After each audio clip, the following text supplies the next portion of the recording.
Now let's welcome Sri Lakshmi.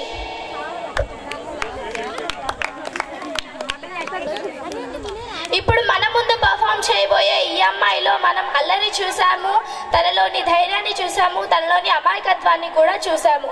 కానీ శివుడి మధ్య పార్వతుల మధ్య జరిగే గిల్లిగజ్జాలని చూపించడానికి వస్తుంది ఈ అమ్మాయి. Let's welcome her.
రోజుది జరిగే ఘట్టం ఎడముఖమయ్యి ఏకం అవటం అనాది అలవాటి అలగి అలగలలోనే కిలకిలమనుకోవటం స్వయాన చెబుతున్నారు అనుభవం